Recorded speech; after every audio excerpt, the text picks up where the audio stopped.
Good evening, ladies and gentlemen. It's me, PD, back with another Carlisle Cult Cinemacast.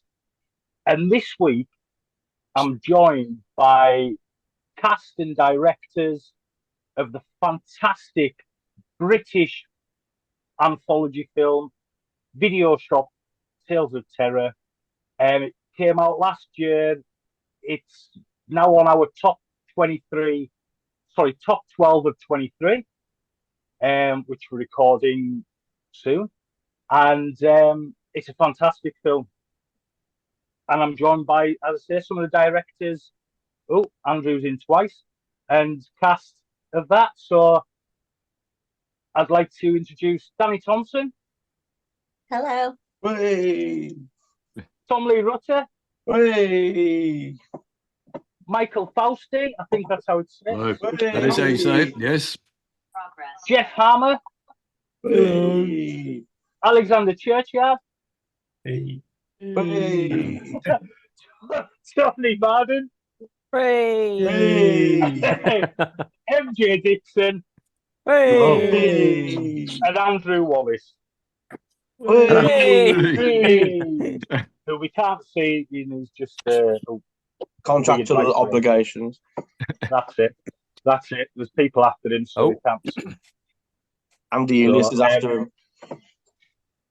So I got my disc just before Christmas, and I managed to get it watched. It was the last film I watched of 2023, actually, and I thoroughly enjoyed it. It was just reminded me of Springtime. If any of you have seen Springtime, I thought it was a bit reminiscent to that, which was great, and just reminded me of all the old anthology films from back in the day. You know, from Amicus and all the others. They were just great. So Dani, you're a massive part of this. I think you've got, is it 7 or 8 roles in the film in total? Yeah, I mean, if people don't like me, they shouldn't watch it. Oh, well, you're absolutely fantastic in it. And you play the hostess, Dani Tees, the hostess with the mostest, who introduces the whole thing before we get into the video dungeon. And the video dungeon itself was directed by Alexander Churchyard. Yes. I've got it written down. I'm just looking around, looking for you on me thing. And so, I mean, the man who brought this all together, Singh, isn't here because he told me he wanted you lot to just enjoy yourselves, and it was all about you and not him. It's all about the directors and the cast. So how did it all get put together then? How did it all start with Singh not being here? Well, he's very naughty for not being here because he's obviously the man, the mastermind behind everything. And I mean, Alex can probably tell you about this better. It started with the Horror on Sea video shop. Yeah. So, like every year at Horror on Sea, or for the past few years, Lau's sort of created a reason to have a vast array of VHS that I'm sure his wife loves, and he creates this video shop at Horror on Sea. And I think the idea for this was kind of born out of that kind of, could we take this sort of video shop, make an anthology out of it, but also include directors and actors that frequent Horror on Sea. And yeah, that's where the idea was born. Excellent. So I take it he approached each one of you individually, or whether a big email went out, or because I've seen some of Tom's work.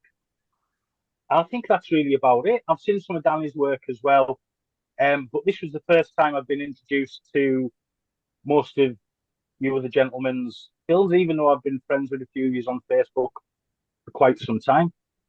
But being stuck all the way up in the north of England, it's hard to get down to the likes of horror on the Sea and things. But back to the film, anyways. Oh, I just lost that. So Alexander, you done the wrap round, the video dungeon Yeah. with the proprietor, who was fantastic, played by Martin Payne, who's not here tonight, but that's a shame. But yeah, so what about tell us about the video dungeon? Yeah, so I mean, when I spoke to Lau originally, it was about doing a segment, and like my segment is the Mary Whitehouse segment, Yeah. and that was originally what I kind of signed up to do, and I was shooting another film, and we were using Lau's house, and this was like September 2021. And I just sort of turned around and he was like, "Oh yeah, I need someone to do this wraparound for video shop." And I was like, "Oh yeah, well, what is it?" And he was like, "Oh well, it's just it's a video shop." And I was like, and I didn't realize at this point what I was kind of agreeing to with this project. It sort of ended up taking like a year of my life, but so there wasn't really a script as such, but what there was he wanted Martin W. Payne to be the proprietor of the shop. He wanted to make sure Dani was in it because he wanted Dani sort of threaded through the film. And then there was little things along the way like I like I mean he's a vegetarian, but he's like, "Oh, I like hot dogs. Let's put hot dogs in." And there's little things, little weird things like, "Oh, let's work this in." But that's yeah, we he sort of asked me in the September of that year, and then we shot that wraparound in the December. So I was like just trying to come up with ideas, and we sort of we worked out this idea that we could have Dani come in and be her Paula Valentine character, because we'd established that in a previous film, Ice Cream on the Beach, that she was an actress, and then that would open up the idea that she could then be in like she could be the sole person that almost like appears in all the segments as well, because it's technically it's Dani playing Paula playing the characters, if you care about logic. I mean I don't really, but and then along the way sort of we brought Tony in as Mr. Daniels, who was in a film that I shot before Video Shop and is now coming out after Video Shop. And yeah, I just thought I think like the sort of way into it was that Martin he liked this idea of like wearing lots of prosthetics to make him seem ancient or older at least. And I thought, he should actually be like ancient, like he should be hundreds of years old, and it should be like this video shop should be slightly supernatural and sort of exist within this other sort of realm. And then that kind of opened it up to, and I think we had like ideas about maybe it would be the directors turned up originally and they got tortured before their segments, and then it sort of, as it progressed, it was like, let's just have different customers. And I think I wanted to do originally I was going to have like people were melted down into butter for the popcorn, and then that's when Lau was like, I really like hot dogs, let's do hot dogs. That's kind of like how the wraparound was written in about a week, as you can probably tell. But and like I really enjoyed it. Yeah. I enjoyed the wraparound with all its little Easter eggs. Obviously, you had the girl dressed like trash in there from Eternal Living Dead, and then Mr. Daniels, the dirty boy. Yeah. It's a bit cheeky, isn't it? Just a little bit. And, it was great. I really enjoyed the wraparounds. I really did. I thought it was great fun. And I thought it was the twist in the tail at the end, I thought was reminiscent to the Mortuary Collection. If you've never seen that anthology. No. I haven't seen that. There you go. Have a look at the Mortuary Collection. Mm-hmm.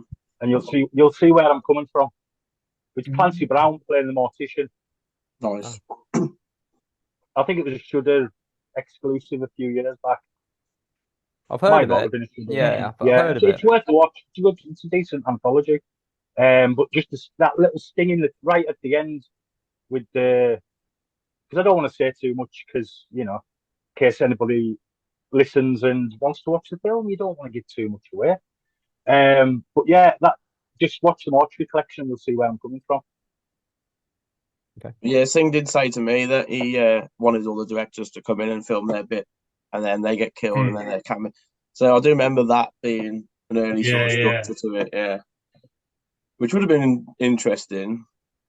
Well, it would have that meta bent to it. Yeah, well, I think that was literally because when I was at his house filming another film, and he said, like, would you be interested in doing the wraparound? And then sort of came back in 15 minutes later saying, like, what do you think it could be? And I was like, the directors come in and get killed. So he ran off with that then and told everyone. And then he was like, oh, yeah, probably like straight away, like, oh, message everyone, are you available? Available to get murdered. I think he asked. I think he asked us all during lockdown. Is that? That's right. So when we've got very little to do, we end up agreeing to do this thing.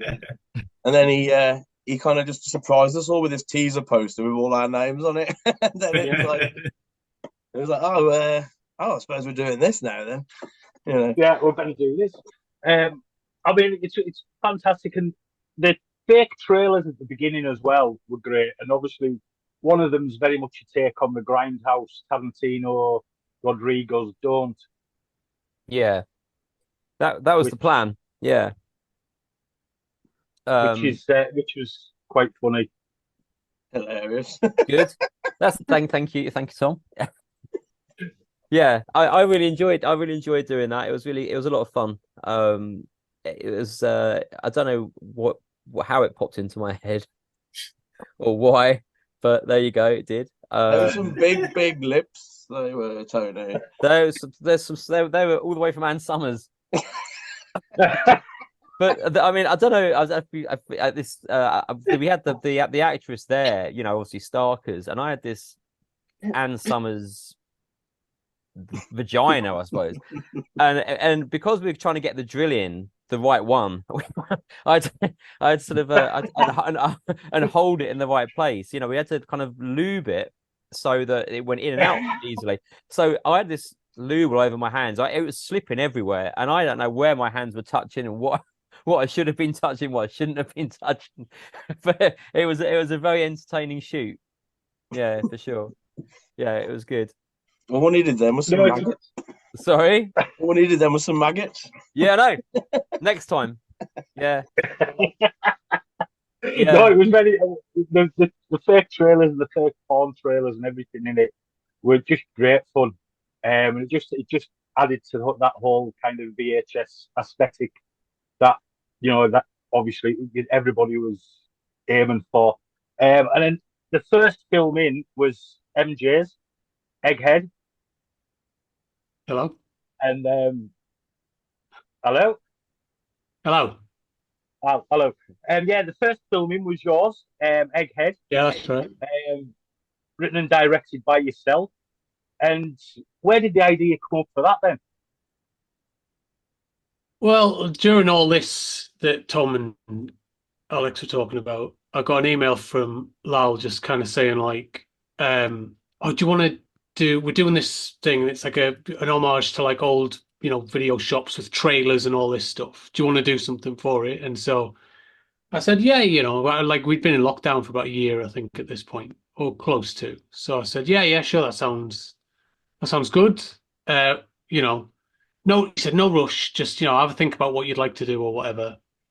And I was like, okay, cool. So like, the time was going on a daily walk, and I thought, I was thinking about what I could do, and had all these ideas for like egg puns, and I thought, oh, it'd make a great little trailer, like this guy cracks and he looks in the mirror and it breaks, and he goes on like a killing spree with like egg-based kills and egg-based puns. I thought, okay, I can get like a couple of minutes out of that for a trailer.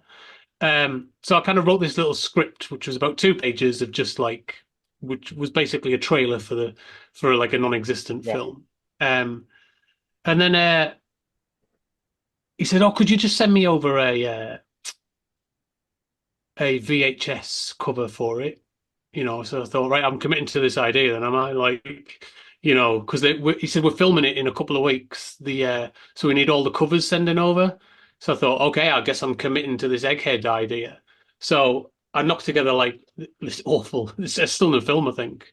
Like this awful, like from like stock images that I could find and stuff. Like knocked together this really really quick like temporary video cover. So I thought sent it over, and then I think it's still in the film. Yeah, so there's like a final one that I did. That's the one behind me here. Yeah.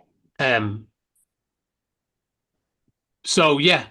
And then I said, so how long does this need to be? And I thought, can I squeeze an extra kind of 30 seconds, a minute out of this trailer? He said, oh, I'd like about 15 minutes. And I was like, oh, crap. So I basically wrote like a short film basically filled in the gaps of all these fake scenes that I'd written into this trailer, and kind of ended up with this kind of weird little 50-minute kind of homage to like the old Slumber Party Massacre films, I guess, is kind of with a bit of Reanimator kind of mixed into it, like just that was kind of my influences on it, I guess. Yeah, so I just kind of wanted to do something. And obviously, Dani was Ms. Feline.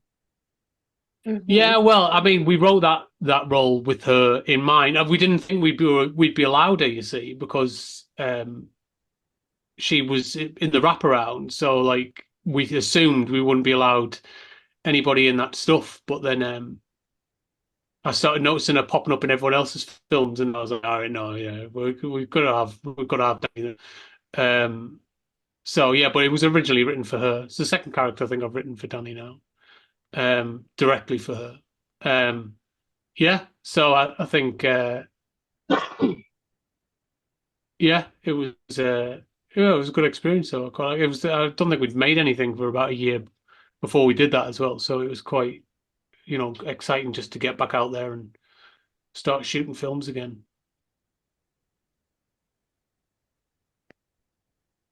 So, are you all doing things for the sequel as well?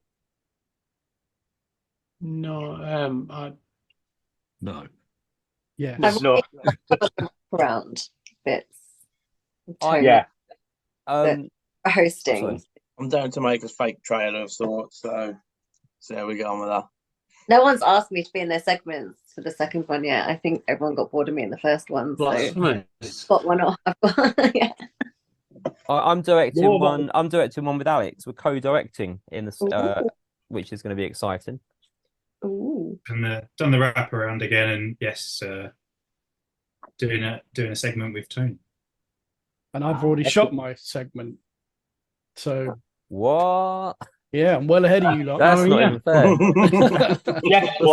Jeff's flying. Yeah, I've finished. I'm pretty much done. And I sent it to you, Alex.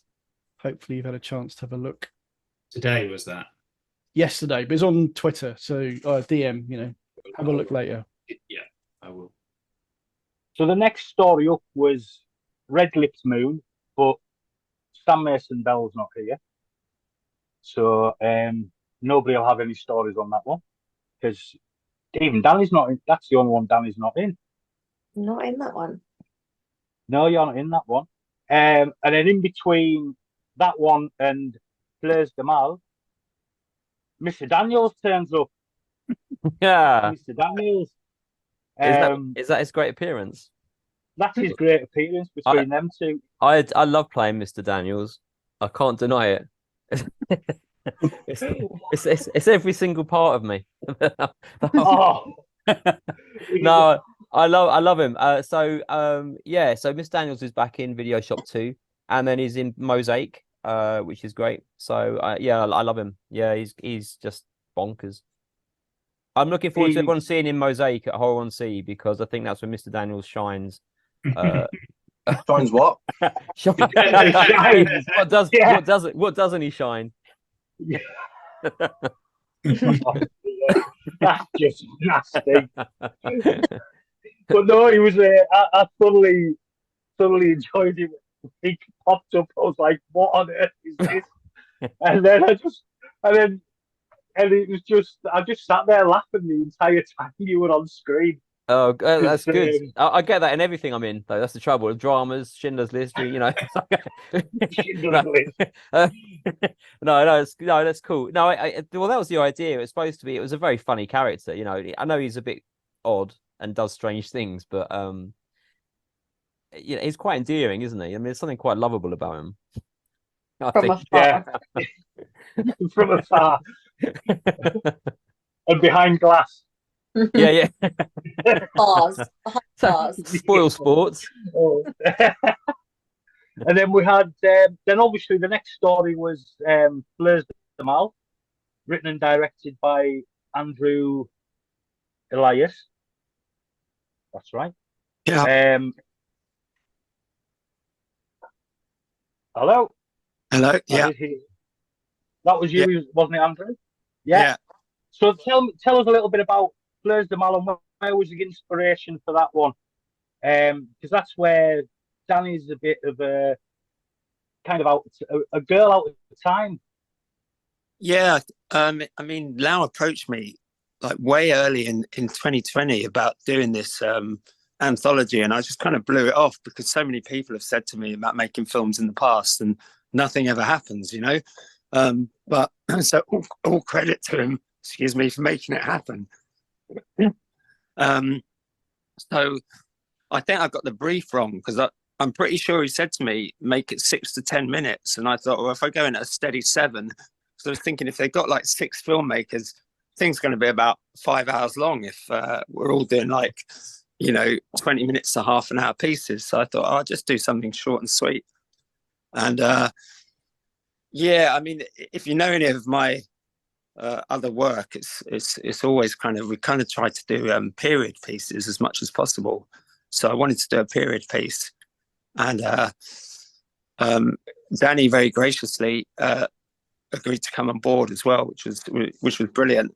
And I wanted to play around with this idea of time as well, and kind of bring this element of the video shop being a portal to other times as well as other things that were going on there, so that the video membership card is almost like the key to time travel, and that's when we get that weird sort of interaction when the Doctor comes across these scrawlings of what he assumes to be a crazy woman, but they're just all titles of video nasties, which unfortunately links in quite nicely with Alex's segment, which follows on afterwards with the Mary Whitehouse. Very much so. And obviously had kind of hints of nunsploitation in there as well. Yeah, I mean, originally it was going to be I wanted to do it in like an asylum with nurses, but then I thought, you know what, actually, if we had a religious element to it, it might make it a little bit more interesting. And I guess, you know, there's a strong connection between nuns and nurses anyway. I mean, they're both called sister for a start. So, you know, nurses came from nuns and hospitality, etc. So yeah, that's it. That's what I was going for. No problem. And it's a great little story in it as well. And it throws you a bit at first because you're thinking, hang on, and then you see Dani's character and the memberships and all that. Just an excellent little story. I mean, they all are just excellent little stories.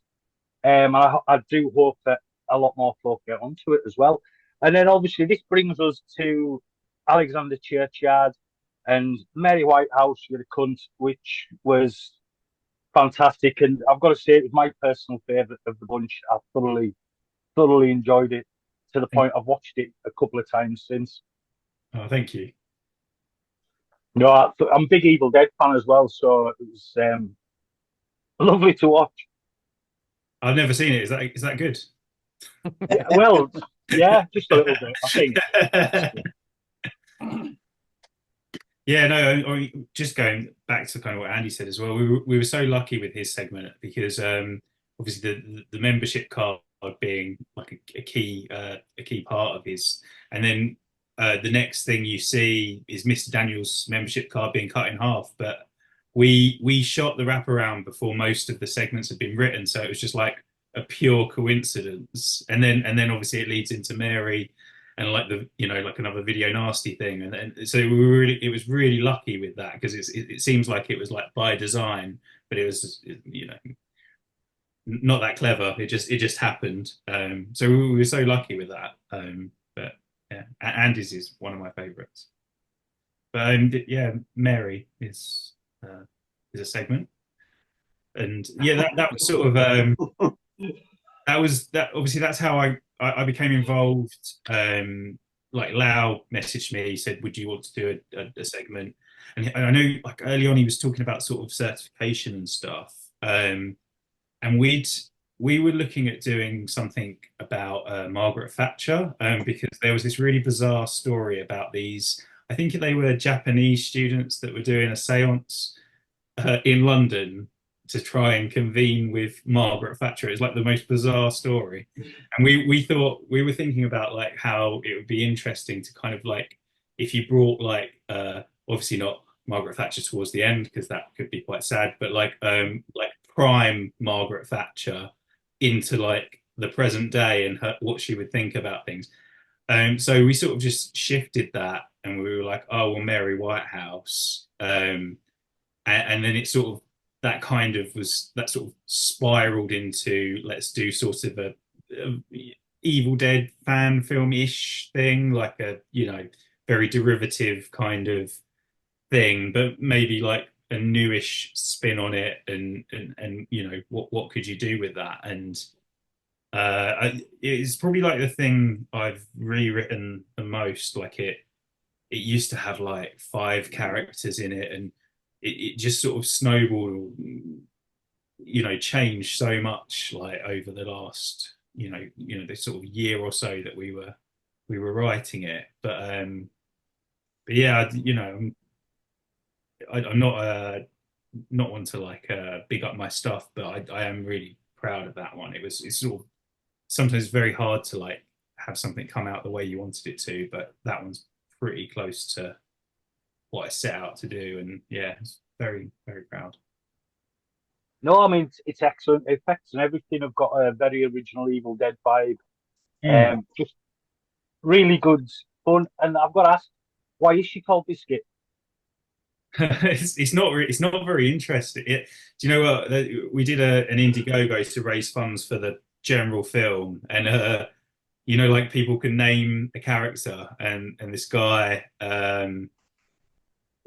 he had someone whose friend was called Biscuit or nicknamed Biscuit, and that's so I just thought like, can we make a sort of joke about that really bad Sylvester Stallone film with the 3 shells and Sandra Bullock? Do you know that film? Demolition Oh Man. yeah. That's a great film. What's going on? Come on, Alan.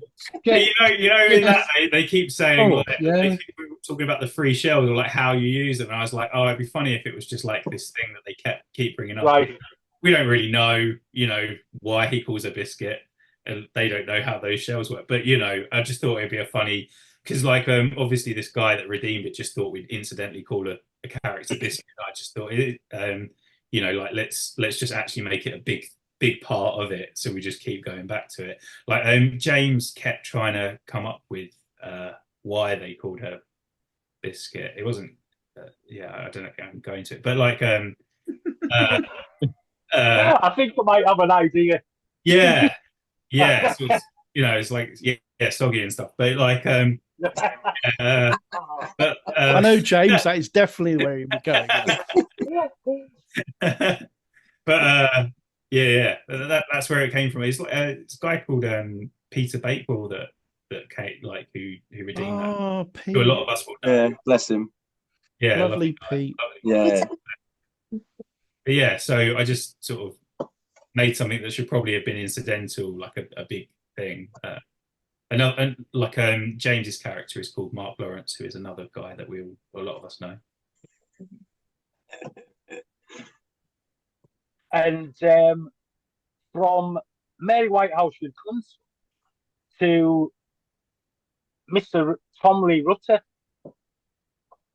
and Yes. his film, These Burnt Children, which was a bit of a nuts one.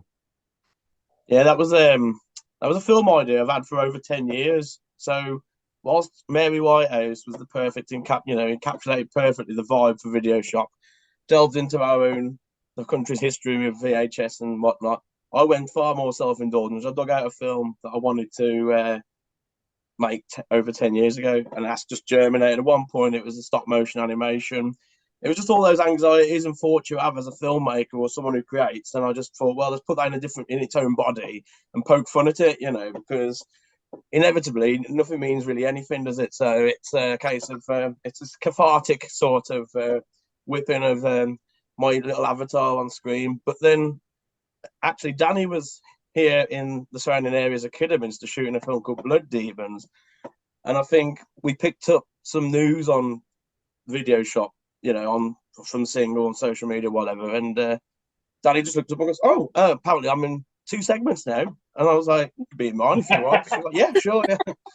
So that was free. And then we got talking about just different types of characters you see in the industry, and we created a completely fictional one called Benny Southpaw, who was a classic sort of, big hotshot wannabe producer, and yeah, not based on anyone. It's completely fictional. So we added that element into this story that had been germinating for all these years about a doomed filmmaker who can't quite gather the resources to realize his vision. So then his vision or his ideas start to haunt him as sort of malevolent spirits sort of thing. So that was always there, and there was always a sort of seance or a sort of invocation scene. But whatever happened afterwards, I mean, I think originally there was meant to be some sort of requiem where he actually put his ideas to bed in the end and buried them, and then just got a job as a cleaner at the end. But obviously, since deciding to drag that into Video Shop, it went a lot more B-movie and was just more of a sort of splattery revenge thing. But I think we probably bit off more than we could chew. I mean, by the time I'd finished the script, I didn't bother timing it, and then we shot it. Kamal, myself, and Scienti and Dani and Philip, we all gathered together for over 2 days, I think, and really could have done with maybe 3.5. And then watching it back, it was like, okay, this is maybe a little bit too long. So it was a learning curve there. I didn't time the script, and we just went balls in. And I think Sing just gave us the sort of platform to do that. And we're worried about how it was all going to be put together afterwards, I think. It was just like maybe a sort of indulgence on our own part, just thinking, yeah, we'll make what we want to make. But then afterwards, it's like, this is going to be about 3 hours long, this film there, maybe. And my segment is partially to do with that, so I'm sorry, Alex. Do you know something? The film didn't seem too long at all. It was just, but with all the little segments, you know what I mean? They were all very watchable. They were all, the timings were spot on. You never got, you can sometimes watch an anthology, you can get sick. This is taking a bit too long. They could have shortened that a little bit.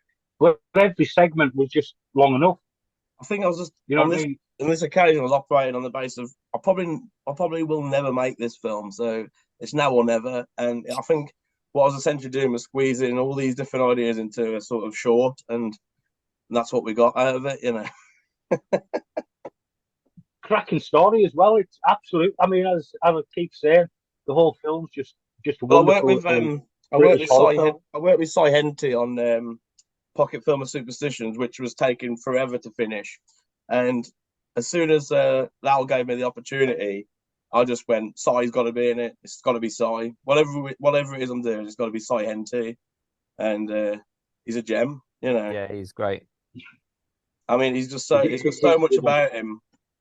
He's funny, but he can also be serious. He can just do everything. He's just got the range, and he's a thoroughly nice chap with it. Yeah. There we go. Look, absolutely wonderful. And then that takes us to the last segment, which is Michael's, The Guessing. Which, I love a match exploitation film. So this was, and I've just watched all the Nasties, which there is plenty in there. of varying qualities. So I thought this was wonderful, and noticed all the little references and names, and you know, it was a great little story. Oh, and obviously, you know, Dani was in this one yet again.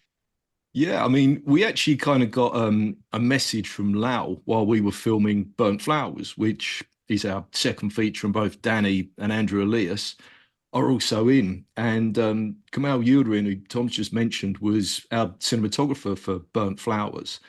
And when we kind of got the call, it was a case of, could we actually like shoot like around Burnt Flowers using some of the sort of same cast and actually see if we could get it to work. So that is actually how it came about. We shot Vergessen, I think, in about 2 days. And we were just really happy with how it sort of turned out. You know, I'm actually sadly old enough to remember going into video shops and the sort of slightly disreputable video shops that appeared before the Video Recordings Act. And much of what you saw on the shelves, you know, there was a lot of horror there, but there was also a fair amount of sort of like European art house movies. And pseudo art house movies like Salon Kitty.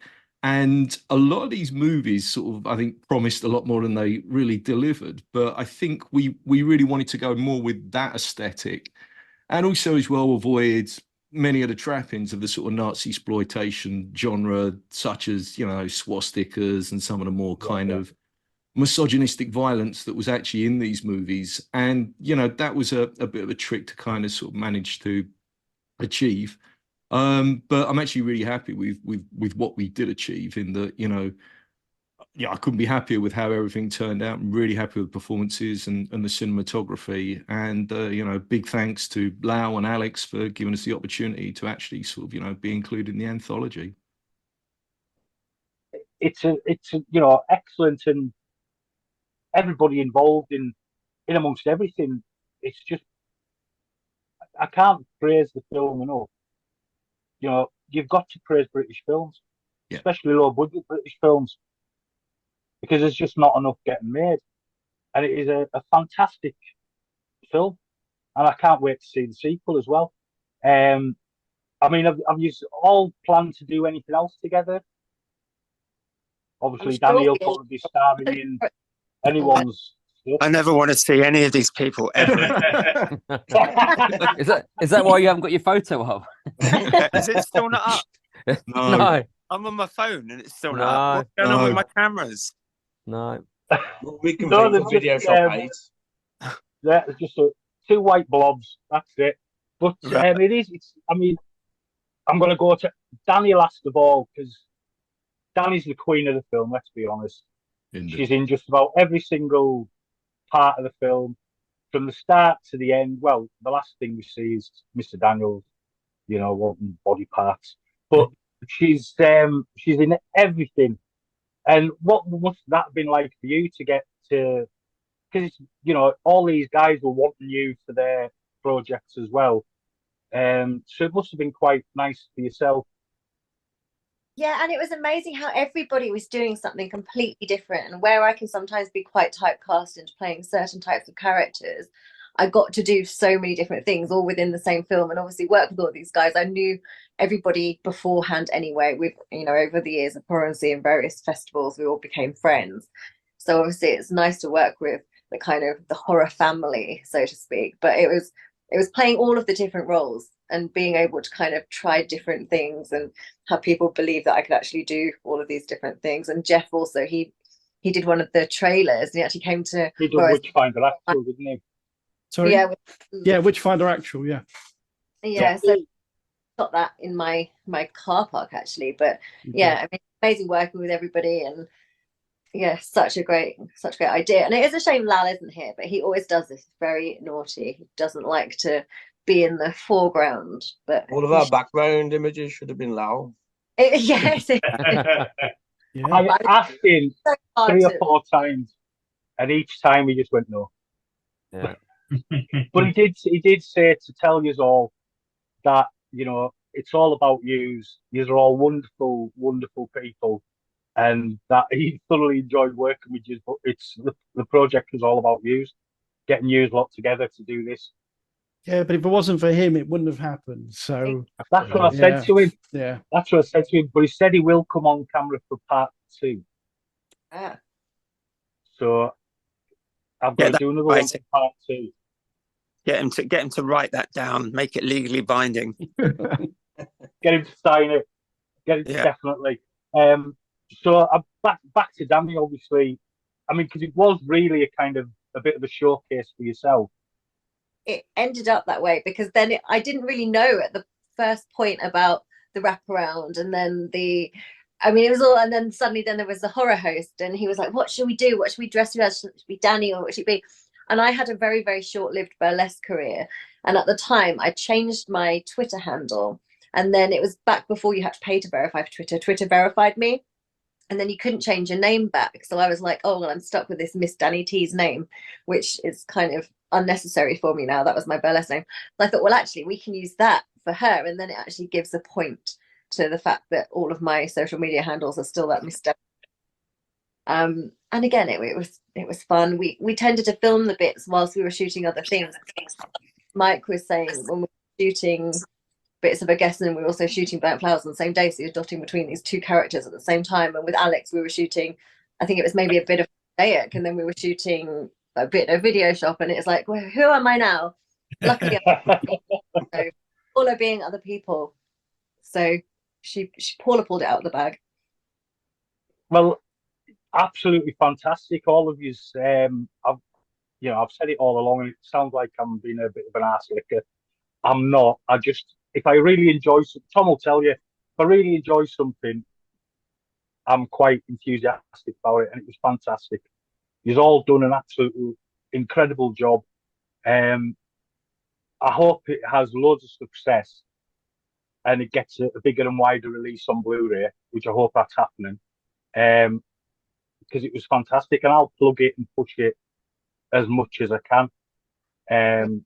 Because it was absolutely a cracking film, and as I say, British horror films especially, we don't have that many good ones coming out nowadays, and this is a cracker. Thank you very much. Cheers. Very kind. No, hey, I just hope it can. You've just bought yourself a cameo for the next one, mate. Yeah. That was not what I was looking for, because I couldn't actually sell way out of the paper. Sign this man up. But no, it's been a pleasure having you all on the show, and I won't keep you much longer. It has been an absolute pleasure having you all here. If you want to come on and promote any of your other films, shows, whatever you're doing, I'll gladly have you all on again anytime. And thank you all for coming on. Cheers. Thank you. Thanks for having us. Thank you. Can I just say really quickly how beautiful Tom looks with that great chiaroscuro, his lighting. You look at that. Now a cat. It's some very moody lighting. Now you've got a cat. It just Now looks I've got a cat. sexier. It's like Okay. I was like, What about me, Tony? How am I looking? you've got the best I've ever seen you, mate. Cheers. You see two big letters walking into Horror on Sea next week. I've had some work done. Andy Wallace iPhone coming in. Yeah, that'd be funny. wait, isn't it horrible? Is it? Yeah, it's not even a week away. It's today, Thursday. Week tomorrow. Week tomorrow. I'm still on that well done to thing. Horror on the Sea. Is all that Horror on the Sea? Yeah. Yes. Yes. Yeah. I won't be, sadly, and I'm gutted. Oh, Why yeah. aren't you coming? I'm Jeff? off to South Africa, so Oh, well, you get right. I have an Africa excuse. on sea.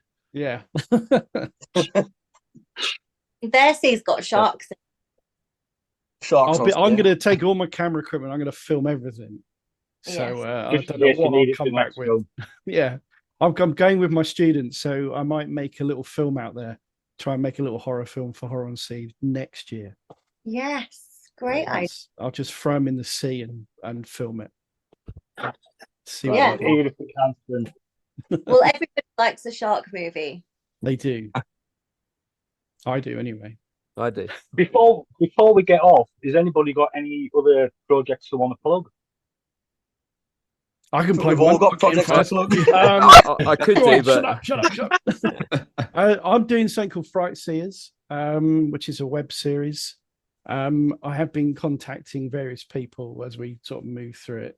We're sort of in the pre-production stages, so we're hoping to do a little crowdfunder, and then we're going to start casting properly, sort of February, March time, and then it's going to go from there. So, Dani, I'll be looking at you later. And so yeah, that's my next big thing anyway. Anybody else? Yeah, I'll go next. We've got our second feature, Burnt Flowers, playing at Horror on Sea on Saturday the 20th of January. Starring Dani, Alex, and Andrew. Wow. So there There you we go. go. Reunion. And we're going into production on our third feature this summer. And what is that going to be? Ah, We've got another anthology called Horoscopes Volume 2 that's playing on the 19th of January at Horror on Sea. That's got various people who are here involved. Alex has got one in there, I think. Tony's got one in there. I'm sure Dani's got one in there. And are you in any of them this time? I'm very briefly in my own one, because I wrote it for Judy Matheson, and so I wasn't going to be in it at all. And then I was like, actually, I'd really like just to have the chance to have a little bit of screen time with her, so I snuck myself in. and who can blame you? Yeah. And then on Sunday, the 21st at 3 p.m., we've got the world premiere of Slash House 3, which is a film that's been 5 billion years in the making, but it's finally done. Yeah, we started production of it 1 week before the pandemic. Good timing. And yeah, we finished shooting on December 6th. Wow. So yeah, it's I'm happy. I'm glad it's done, and I'm happy for people to see it now. We've got some early reviews in for press and stuff, and that it's been quite positive. So it's made me feel a little bit better about the fact that I've just plunged 4 years of my life into trying to make this stupid thing. So, yeah. So, yeah, we're there. We'll be there for that as well, and obviously for everyone else's stuff across the whole thing. I'm looking forward to catching it all. Anybody else? Yeah. Go on. Oh. So I've got a scene from my film, The Witches of the Sands, which will be playing at Horror on Sea. It's an animated scene with music, and that's playing before Mosaic on Saturday. And then like MJ said, directed and I'm in Rabbit in Horoscopes 2, and I'm in Slasher House 3 playing Decker Black, a nasty serial killer, very funny. Then I don't know, really bits and pieces, writing a book, and I'm going to be in Darren Ward's new film Lottie, his sort of next one after Beyond Fury. Directing Video Shop Tales of Terror 2 with Alex. So lots of stuff to keep me busy. Cool. Excellent. Yeah, we've got Mosaic in at Horror on Sea next Saturday, which I think pretty much everyone on this call is in, almost. Everyone in the world is in it. Everyone's in it. And that's got a lot of the, so Mr. Daniels is in that. Danny's character Paul is in that. The nun's in it. I don't really have many ideas, so just but like that's on, and that's the film that mostly made before Video Shop and is coming out a year after Video Shop. And also in several films at Horror on Sea, despite not being able to act, but there you go.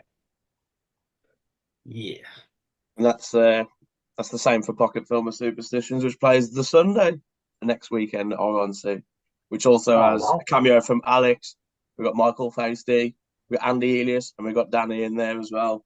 So you can see that it's very inbred, this game that we play.